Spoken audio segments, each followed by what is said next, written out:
بسم اللہ الرحمن الرحیم۔ السلام علیکم جناب، تمام اسٹوڈنٹس کو میرا بہت مؤدبانہ سلام۔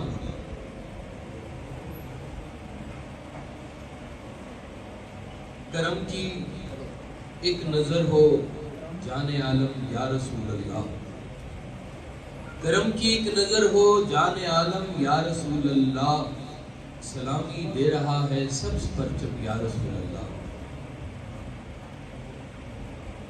غور کریں کہ اللہ کی اس وسیع کائنات میں جہاں پہ اتنے جمیل و جسیم قسم کے سیارے موجود ہیں، اتنی بڑی کائنات ہے کہ جہاں پر لائٹ ایئرز میں بھی کئی سینچریز کا فاصلہ ہے، لائٹ ایئر میں، اور اس اتنی بڑی کائنات کے اندر اللہ نے اپنے بندوں کے لیے ایک زمین ارتھ بنائی۔ اب آپ سوچیں کہ اتنے بڑے بڑے سیارے کی جن کے سامنے سورج بھی جو ہے وہ بہت چھوٹا محسوس ہوتا ہے، ان سب بڑی کائنات میں ایک زمین، اور زمین کے اندر اتنے ممالک، اور اس میں سے ایک ہمارا ملک، اور اس ملک میں بسنے والے ہم لوگ، اور ہم لوگ اپنے جسموں میں قید ایک چھوٹے سے دماغ سے یہ ساری باتیں سوچ رہے ہوتے ہیں۔ یعنی کہ اللہ جو اتنا وسیع ہے، اتنا قدیم ہے، جب ہم اس کے بارے میں کچھ بات سوچنا شروع کرتے ہیں تو ہماری شاید عقل اس لیول تک نہیں جا سکتی، رک جاتی ہے کہ ایک حد سے جا کے آگے ہم سوچ ہی نہیں سکتے۔ اور جب ہم یہ کہتے ہیں کہ یہ جو ہمیں ایک ملک عطا ہوا ہے جس کا نام ہے پاکستان، اور یہ ہمیں اللہ تعالیٰ نے عطا کیا، تو ہم اس کی مہربانیوں میں سے اس مہربانی کو بھی سمجھنے کی کوشش کریں کہ یہ کتنی بڑی مہربانی ہے۔ سب سے پہلے شکر ادا کریں اس رب کا کہ جس نے آپ کو دین عطا کیا، اسلام عطا کیا، پھر اس کے بعد اس نے اس ملک میں آپ کو پیدا فرمایا جس کو کہا جاتا ہے کہ یہ اسلام کا قلعہ ہے، محافظ ہے اسلام کا۔ کتنی بڑی بات ہے کہ اللہ کا پسندیدہ ترین، محبوب ترین شخصیت جس نے اسلام کو مکمل کیا، انہوں نے آپ کو قبول کیا اور ایک خطہ عطا کیا، اور اس خطے کا نام رکھ دیا گیا پاکستان۔ سرکار ایسا فرماتے ہیں کہ پاکستان کی جو بنیاد ہے نا، یہ آج سے کچھ 750 سال پہلے رکھی گئی۔ ہم تو کہتے ہیں نا 14 اگست 1947 کو پاکستان بن گیا تھا، لیکن یہ بنا تو ایک دن تھا، لیکن اس کے بننے کے پیچھے تو بہت سارے محرکات اور بہت ساری چیزیں چلتی آ رہی ہیں۔ تو لوگوں نے پوچھا 750 سال پہلے کیسے پاکستان کی بنیاد رکھی ہے؟ تو آپ نے فرمایا جس دن اس دھرتی پر حضرت بابا فرید گنج شکر نے اجودھن کا نام تبدیل کر کے پاک وطن رکھا تھا، پاکستان کی بنیاد اس دن ہی پڑ گئی تھی۔ پاک وطن، پاک زمین، پاک وطن کے بعد وہی مفہوم ہے جو پاکستان کا مفہوم ہے، پاکستان کا بھی وہی مفہوم ہے جو مدینہ المنورہ کا مفہوم ہے۔ یعنی کہ یہ تمام چیزیں ایک سنگت کے ساتھ چلتی ہوئی آ رہی ہیں، یہ کوئی ایسے اچانک سے ہوا ہوا کام نہیں ہے، یہ ایک خدا کی ایک رضا ہے، ایک اس کی پلاننگ ہے جو یہ چلتی ہوئی آ رہی ہے، اور ہم کہیں اس پلاننگ کا حصہ ہیں۔ یہ بات ہمیں محسوس کرنے کی ضرورت ہے کہ اللہ تعالیٰ نے ہمیں ایک ملک عطا کیا، شکر الحمدللہ۔ اب ہم دیکھتے ہیں کہ اس ملک کے اندر اللہ تعالیٰ نے 5 موسم عطا کیے، 4 موسم عطا کیے، دریا عطا کیے، سمندر عطا کیا، ریگستان عطا کیا۔ آپ دیکھتے ہی ممالک ہیں جن کے پاس سمندر نہیں ہے، سی پورٹ نہیں ہے ان کے پاس۔ کئی ممالک ایسے ہیں جن کے بیچ میں ڈیزرٹ نہیں ہے، کئی ممالک ایسے ہیں کہ جن کے پاس جو ہے اور اس طرح کے منرلز نہیں ہے جس طرح کہ ہماری سرزمین ہے. اللہ تعالیٰ نے اس دھرتی کو بہت طرح سے نوازا ہے. یعنی کہ اس دھرتی میں کہیں کوئی فلا نہیں ہے. اب کہیں پہ آ کے جب ہم کہیں کسی چیز کا گلہ کرتے ہیں تو ہم گلہ اس چیز کا کرتے ہیں کہ ہم صحیح بہیو نہیں کر رہے. ہم پاکستانی سیاستدان، ہم پاکستانی ایز اے قوم، ہم پاکستان نیشن، ہم اس طرح سے بہیو نہیں کر رہے جس طرح کی مہربانیاں ہمارے ساتھ اللہ تعالیٰ نے فرمائی ہیں. ہم اس طرح سے نہیں چل رہے جس طرح سے ہمیں چلنا چاہیے تھا. یہ بڑے غور کا مقام ہے کہ کیا اس خطے کا مقصد جو ہے وہ اسلام کا صرف نام ہی دینا ہے یا اس میں کوئی کام بھی کرنا ہے. کیا یہاں کے بسنے والے جو لوگ ہیں ان کے اوپر کوئی ذمہ داری عائد ہوتی ہے یا نہیں ہوتی؟ جب ہمیں کہا جاتا ہے کہ علم حاصل کرو تو اچھی بات ہے، علم حاصل کرو. سرکار والد صاحب نے فرمایا جگہ میں کہ اپنی اولاد کو جدید تعلیم دو تاکہ وہ گمراہ نہ ہو، رزق کما سکے. جدید تعلیم دو تاکہ وہ رزق کما سکے، اور ان کو دین تو قدیم تاکہ وہ برباد نہ ہو. اب ہم نے کیا کرنا ہے کہ تعلیم جدید چاہیے ہے، لیٹسٹ جو کچھ آج چل رہا ہے وہ اس کے ساتھ آپ کا ہم آہنگ ہونا بہت ضروری ہے. میں نے اپنی زندگی میں میرا خیال ہے 386 کمپیوٹر سے اپنی زندگی کا میں نے ابتدا کی. اب یہاں پہ پتہ نہیں 386 کو کچھ لوگ جانتے نہیں ہیں کہ بہت پرانا کمپیوٹر ہوا تھا، اور 386 486 586 پھر اس کے بعد پینٹیم 1 2 3 اور اب ایلین وی اور ایم ایس آئی اور پتہ نہیں کیا کیا چیزیں ہیں. آپ سمجھ سکتے ہیں ساری چیزیں آ گئی ہیں. اب یہ ہے ایک گروتھ، کمپیوٹر کی دنیا کی گروتھ ہے. ہم نے بھی اس کے ساتھ گروتھ کی. میں نے 92 میں پہلی دفعہ موبائل پاکستان میں دیکھا. وہ اتنا بڑا ایک بستہ سا ہوتا تھا، وہ اگر کسی کے سر پہ مار دیں تو سر پھٹ جاتا تھا، اتنا بڑا وہ موبائل سیٹ ہے. وہ آیا، اس کے ساتھ چلتے چلتے اب ہم واٹس ایپ اور اسنیپ چیٹ اور پتہ نہیں فیس بک اور کیا کیا ہم لوگوں نے اس کے ساتھ ہم نے گروتھ کی ہے. اچھا، ہم تعلیم کے ساتھ تو کہیں نہ کہیں پہ گروتھ کرتے جا رہے ہیں، لیکن ایک بات سوچنے والی ہے کہ کیا ہم اس کی پریکٹیکل شیپ سے بھی آگاہ ہوتے جا رہے ہیں کہ نہیں ہوتے جا رہے ہیں؟ جو کام ہم نے پاکستان کے لیے کرنا ہے وہ کر رہے ہیں یا نہیں کر رہے ہیں؟ یہ صرف نالج لینا کافی نہیں ہے، اس کو پریکٹیکل شیپ میں بھی لے کے آنا بہت ضروری ہے. میں آپ کو ایک مزیدار سی بات سنا تو ایک بندہ تھا جی، اس کی شادی ہو گئی. ہو جاتی ہے نا سر، ایسا بھی ہوتا ہے، بہت ضروری ہے. اچھا سنو، ٹھیک ہے، ضروری ہے. اچھا، اس کی شادی ہو گئی. شادی کے کچھ دن بعد جناب وہ اس کے دوست احباب آئے، انہوں نے آ کے کہا جی بہت مبارک ہو، آپ کی شادی ہو گئی ہے. تو بھابھی ہماری بڑی اچھی ہیں، ان کی ایجوکیشن کیا ہے؟ اس نے کہا کہ جی وہ اس کی ایجوکیشن ہے کہ وہ بہت اچھا کھانا بناتی ہے.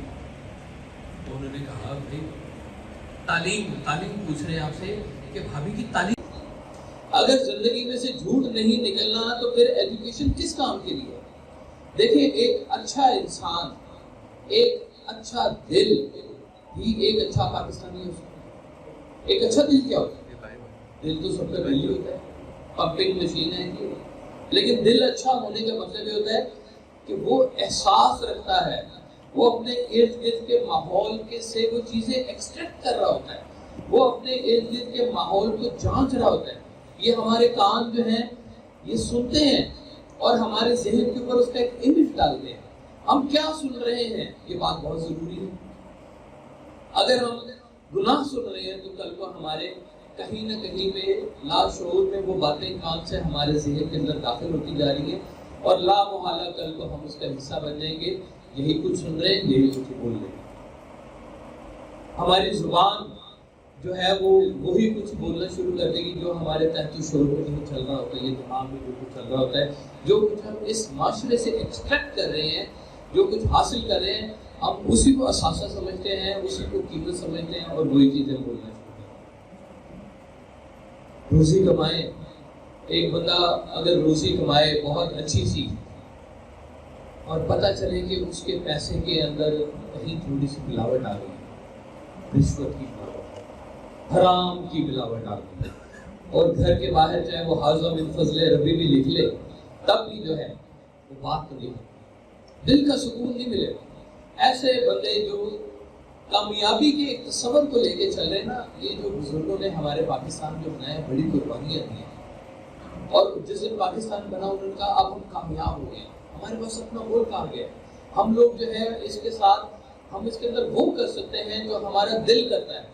آپ چلے جائیں گے تھوڑا سا دور ہے چائنا، یقین کریں وہاں پہ عام طور پر باہر نماز پڑھنے کی اجازت نہیں ہے۔ ڈیورنگ رمضان شریف وہاں پہ اگر سٹاف میں پتہ چل جائے نا کہ اس کا روزہ ہے اور یہ کھانا نہیں کھا رہا، اس کے اوپر وہ زبردستی کرتے ہیں کہ تم ہمارے ساتھ چیٹ کر رہے ہو، تم کھانا نہیں کھا رہے، تم کام بھی پورا نہیں کرو گے، کھانا کھاؤ۔ حالانکہ ہمیں روزے سے کھانے کا تو فرق نہیں پڑتا، ہم تو سمجھتے ہیں ہماری انرجی کی سورس تو کہیں اور ہے، وہ سورس ہمیں طاقت دے رہا ہوتا ہے، وہ روحانیت ہمیں طاقت دے رہی ہے، تو وہ لوگ ہمیں نماز نہیں پڑھتے۔ یہ کچھ عرصہ پہلے تک میانمار کا آپ نے سنا کہ وہاں پہ کس طرح سے لوگوں کو جو ہے پورے کے پورے علاقے انہوں نے کاٹ ڈالا، یہ مسئلہ ایسے جگہوں پر ہوتے ہوئے آج بھی ہم اپنی مرضی سے اپنی زندگی اسلام کے مطابق چلا سکتے ہیں، اور کتنی افسوس کی بات ہوتی ہے کہ ہم اپنی زندگی کو پھر اسلام کے مطابق نہیں چلا رہے، ہم پھر وہی کچھ ہی کر رہے ہیں جو باہر کی دنیا کہہ رہی ہے۔ باہر کی دنیا ایک اٹریکشن سی لگتی ہے، ہم لوگ نا شاید اپنے آپ کو کہیں قید سمجھتے ہیں کہ یہ قید ہے جو کچھ ہم کر رہے ہیں، لیکن یہ قید نہیں ہے، اس کے اندر آزادی ہے۔ میں حقیقی کامیابی اس کو کہتا ہوں، حقیقی سکسیس اس کو کہتا ہوں کہ آپ کی دنیا بھی کامیاب گزرے اور آپ کی آخرت بھی کامیاب۔ اگر ان میں سے ایک چیز بھی آپ کی پوری نہیں ہو رہی ہے تو اس میں اگر آپ کو چوائس کبھی کرنا پڑ جائے کہ دنیا اچھی کرنی ہے یا آخرت اچھی کرنی ہے، تو دنیا نہ خرید لینا، آخرت خرید لینا۔ یہ بات ہمیشہ آپ ذہن میں رکھنا کہ ہم لوگوں نے یہاں پہ کچھ عرصے کے لیے قیام کرنا ہے اور ہم نے یہاں سے چلے جانا۔ بھائی صاحب کہتے تھے کہ اگر تم ایک ایوریج لائف لو جس کی 60 سال عمر ہے اور دن میں آپ 8 گھنٹے سوتے ہو، تو 60 سال میں سے 20 سال آپ سوئے ہوئے رہے، پھر آپ نے کچھ ٹائم جو ہے آپ انفینٹس تھے، کچھ ٹائم تھا آپ شیو کر رہے تھے، کچھ ٹائم تھا آپ کھانا کھا رہے تھے، آپ دوستوں کے ساتھ تھے، آپ نے اپنی زندگی کے 7-8 گھنٹے بیچے ہوئے، اپنی کمپنی کو بیچے ہوئے، آپ نوکری کر رہے ہیں، آپ کوئی بھی چیز اپنی سیل کر رہے ہیں۔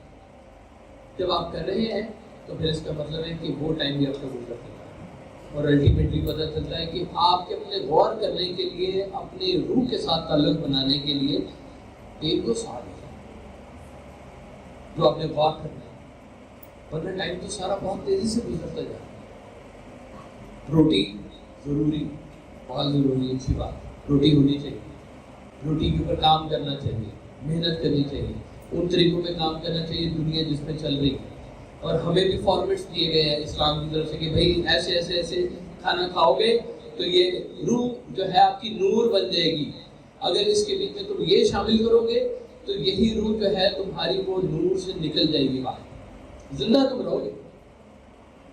بابا فرید صاحب نے ایک کہا کرتے تھے، ایک بات کہتے تھے کہ 5 رکن اسلام دے 6واں فریدا ٹک مطلب ٹکر روٹی ہے، 5 رکن اسلام دے 6واں فریدا ٹک، جے نہ ملے 6واں تے 5 جاندے موک۔ یعنی کہ روٹی اتنی اہم ہے۔ ان کے وہ علاقے میں تھا ایک کوتوال، اس نے کہا بابا صاحب آپ کیسی باتیں کرتے رہتے ہیں، 5 رکن ہے اسلام کے 6واں آپ کدھر سے لے کے آتے ہیں، 6 تھوڑی ہے۔ بابا صاحب کہتے تھے کہ نہیں، چھٹا یہ جو رکن ہے یہ بہت ضروری رکن ہے، روٹی ہونی چاہیے۔ وہ کچھ عرصے بعد وہ کوتوال میں تھا، اس کو حج کا شوق پیدا ہوا، وہ بابا صاحب سے ملنے گیا۔ پہلے دور میں نا وہ حج بہت مشکل ہوتا تھا، کئی مہینوں کا سفر، ریگستان، اونٹ، اور مل کے ایسے جاتے تھے کہ پتہ نہیں آنا ہے کہ نہیں آنا، سلام دعا کر لو اللہ حافظ۔ اب تو جہاز میں بیٹھے فٹافٹ گئے، آلریڈی واپس آ گئے، پہلے بہت مشکل کام سے ہوا۔ تو جانے لگا، وہ بابا صاحب کے پاس آیا کوتوال، اس نے کہا کہ جی میں جناب جا رہا ہوں تو میرے لیے حکم کے بعد، تو آپ نے کہا کہ وہ 5 روپے کے ساتھ یہ نہ ملے پھر آپ وہی بات کر اور خیر کی جا۔ وہ بندہ حج کرنے چلا گیا، حج سے واپس آ رہا تھا قافلے کی شکل میں، ریگستان میں ڈیزرٹ اسٹارم آ گیا، طوفان آ گیا۔ ریت کا طوفان جو ہے نا، کبھی آپ موویز میں دیکھیں بالکل اندھا کر دیتا ہے، کچھ نظر نہیں آتا، آپ کی سراؤنڈنگ میں بھی کیا ہو رہا ہے کچھ نظر نہیں آتا۔ وہ سارے اونٹ بھاگ گئے، قافلہ تتر بتر ہو گیا، کسی کو کخ نظر نہیں آ رہا تھا۔ وہ جب ختم ہوا تو وہ کوتوال نے دیکھا میں تو کدھر رہ گیا، سارے کدھر گئے، قافلہ کہاں گیا، کوئی پتہ نہیں۔ اب وہ ڈیزرٹ میں جس کو ستاروں کا علم نہ آتا ہو وہ ڈیزرٹ میں گم ہو سکتا ہے، کیونکہ نہیں پتہ چلتا کہ مشرق ادھر ہے ادھر ہے کدھر ہے، کچھ سمجھ نہیں آتا۔ جس کو ستاروں کا علم پتہ ہوتا ہے نا، وہ صرف جان سکتا ہے کہ یہ قطبی ستارہ ہے، میرا سفر اس طرف ہے، جس کو ڈائمینشنز کا آئیڈیا ہو جاتا ہے۔ اب وہ گھوم رہا ہے پھر ہے، کچھ سمجھ نہیں آ رہا، اتنا گھومتے گھومتے کئی دن گزر گئے، بھوک پیاس سے برا حال ہو گیا۔ اتنے میں اس کو نہ دیکھا کہ ایک گھڑ سوار تھا، تو گھڑ سوار پاس آیا تو اس نے کہا کہ خدا کے لیے مجھے کچھ کھانے کو دینا۔ انہوں نے کہا میرے پاس کھانا بھی ہے، میرے پاس پانی بھی ہے، تم بتاؤ مجھے بدلے میں کیا دو گے؟ میرے تو قافلہ لٹ گیا، برباد ہو گیا، میرے پاس تو کچھ بھی نہیں، مجھے نہیں بتایا کچھ نہیں تو میں تمہیں کھانا پانی نہیں دے سکتا۔ انہوں نے کہا اچھا میں حج کر کے آ رہا ہوں، حج کا ثواب تم لے۔ انہوں نے کہا اچھا کچھ اور؟ اس نے کہا کہ حج کے ثواب کے ساتھ میری آج تک کی جتنی بھی نیکیاں ہیں وہ ساری بھی تم لے لو، خدا کے لیے مجھے روٹی اور پانی دے۔ اس بندے نے نا وہ نکالا ایک چمڑے کا، پہلے لکھنے کے لیے چمڑا یوز کرتے تھے، اس نے کہا اس پر لکھ کے دے کہ تو نے اپنی زندگی کی ساری نیکیاں اور حج کے ثواب مجھے دیے ہیں اور میں تمہیں روٹی کھلا۔ اس نے لکھا فٹافٹ سائن کیا انہوں نے، اور اس نے کھانا کھلایا، پانی پلایا، اور اس کو کہا کہ اس راستے پہ چلتے جاؤ، تمہیں یہاں پہ آگے جو ہے وہ مل جائے گا، سمندر مل جائے گا، وہاں سے تمہیں وہ قافلہ مل جائے گا تو واپس چلے گا۔ اور ایسے ہی ہوا، وہ ادھر گیا، اس کو قافلہ بھی مل گیا، سمندر کے جہاز بھی کھڑے ہوئے۔ اب وہ کوتوال واپس آیا اور واپس آ کے سب نے مبارکباد دی، لیکن وہ اندر سے بڑا کچا محسوس کر رہا تھا۔ اس کو پتا تھا کہ میں سارا کچھ تو دے آیا ہوں، لوگ مجھے حج کی مبارکباد دے رہے ہیں لیکن حج کا ثواب تو سارا میں دے آیا ہوں کسی کو۔ تو اسی اسنا میں وہ جناب نا بابا صاحب کو بھی ملنے گیا، بابا صاحب نے کہا بڑی مبارک ہوئی آپ کا، حج کر کے آ گئے۔ تو پھر 5 رکن اسلام نے ان کا پھر بابا صاحب نے وہی بات شروع کر دی۔ انہوں نے کہا اچھا ٹھہر۔ بابا صاحب اندر گئے اور وہ چمڑے کی وہ سلیب اٹھا لی ہے۔ انہوں نے کہا دیکھ یہ روٹی کے لیے تم نے اپنی زندگی کی ساری نیکیاں، اپنے سارے حج مجھے لکھ کے دے دی ہے تو کہتا ہے کہ یہ ضروری چیز نہیں ہے، لیکن اللہ کا دیکھیں شکر کتنا ہے کہ ہم لوگ ایک زرعی ملک کے اندر رہتے ہیں، روٹی ہمارے پاس آ جاتی ہے، اور مسلمان اگر اسلام کے اوپر صحیح طرح سے چلے تو یہاں پہ ایک بھوکا بھی نہ رہے۔ ہم لوگ صرف کیا کرنا ہے، ہم نے کہ جو ہمیں پیرامیٹرز بتائے گئے ہیں زندگی کے اندر، ہم نے ان پیرامیٹرز کو فالو کرنا۔ وہ پیرامیٹرز کیا ہیں؟ خلوص دل سے عبادت کرنا، اللہ کی وحدانیت کو ماننا، جھوٹ نہ بولنا، سچ بولنا، نیک راستے پہ چلنا، زمین پہ اکڑ کے مت چلنا، نفس کو فالو نہ کرنا، قرآن اور حدیث کے ساتھ چلنا، یہ سارا کچھ بس آپ کے پاس ہے، اور یہ پوری اسٹرینتھ ہے اس کے بیچ میں۔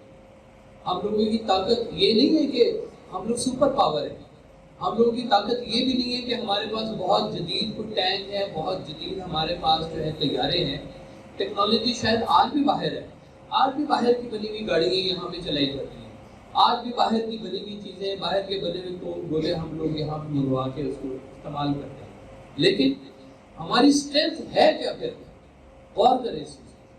اگر ہماری اسٹرینتھ ٹیکنالوجی نہیں ہے، ہماری اسٹرینتھ کی وہ ایجوکیشن نہیں ہے، پھر ہماری ذاتی اسٹرینتھ ہے کیا؟ ہماری اسٹرینتھ ہے مسلمان ہونا۔ یہ بات سمجھیں کہ ہم ان لوگوں میں شامل ہیں کہ جس کے بارے میں اللہ تعالیٰ نے خود کہا ہے کہ میں اور میرے فرشتے ہر وقت سرکار دو عالم صلی اللہ علیہ وسلم پر درود بھیجتے ہیں، اے ایمان والو تم بھی بھیجا کرو۔ کم از کم ہم اللہ کے اس عمل میں تو شامل ہو سکتے ہیں. ہم پاکستان کو اگر ہم جدید ٹیکنالوجی کے ساتھ وابستہ نہیں کر سکتے تو ہم اپنی روح کے ساتھ تو وابستہ کر سکتے ہیں. سرکار بھائی صاحب کا ایک جملہ بہت خوبصورت، آپ فرماتے ہیں کہ پاکستان نور ہے اور نور کو زوال ہے. یہ کیا ہے؟ نور ہے اور نور کو زوال نہیں ہے. یہ نور کو نور ماننے والے نور کے ساتھ منسلک لوگ ہوتے ہیں، وہ نور کے بتائے ہوئے رستے کے اوپر چلتے ہیں، اور وہ نور سے منسلک جب ہوں گے تو پھر پاکستان بھی ان کی سمجھ میں آئے گا کہ یہ پاکستان کی اصل حقیقت ہے کیا. سرکار بھائی صاحب ان دنوں میں شملہ میں تھے جب یہ پاکستان کا قیام ہو رہا تھا، اور آپ ان لوگوں میں شامل تھے کہ یہ کٹی ہوئی ٹرینیں پاکستان جب پہنچ رہی تھی، اور جب ٹرینوں کو آگ لگی ہوئی تھی، اور جب مائیں سے بچے بچھڑ رہے تھے اور بھائی قتل ہو رہے تھے اور خواتین کے ساتھ جو ہو رہا تھا، یہ بات صاحب نے اپنی زندگی میں نا یہ دیکھا ہے. اور یہ ان سب میں سے وہ گزر کے بڑی مشکل سے جب وہ پاکستان پہنچے ہیں تو ایک ان کی زندگی کے اوپر بڑا خاص اثر تھا اس بات کا. اس لیے پاکستان کے خلاف جب بھی کوئی بات کر رہا ہوتا تھا نا، یعنی کہ میں اس کو پاکستان کے خلاف بات کرتا ہوں کہ جو شخص آج چوری کرے یہ پاکستان کے خلاف ہے، جو رشوت کھائے یہ پاکستان کے خلاف ہے، جو ہمارے کوڈز اور ایتھکس سے علیحدہ ہو رہے ہیں یہ شخص پاکستان کے خلاف ہے. آپ اگر پاکستانی ہیں تو اس بات کا ثبوت دیں کہ ہم اس طرف معاشرے کے اندر بھی اکیلے کھڑے ہوں گے اور ہم پاکستانی سچے پاکستانی کہتے ہیں. یہ ہمارا حق بھی ہے، یہ ہمارا فرض بھی ہے. ایک بات صاحب نا بڑے اس بارے میں بہت تیز بات کیا کرتے تھے پاکستان کے حوالے سے. آپ کا ایک شعر میں سناتا ہوں. آپ کہتے تھے کہ جس نے محبوب وطن کی ہے اڑائی مٹی. مٹی اڑانا ہی ہوتا ہے نا کہ آپ کسی پاکستان کے حوالے سے کرپشن میں شامل ہو، پاکستان کے حوالے سے کسی برے عناصر میں شامل ہو. جس نے محبوب وطن کی ہے اڑائی مٹی، واصف اس شخص کی وہ ساری کمائی مٹی.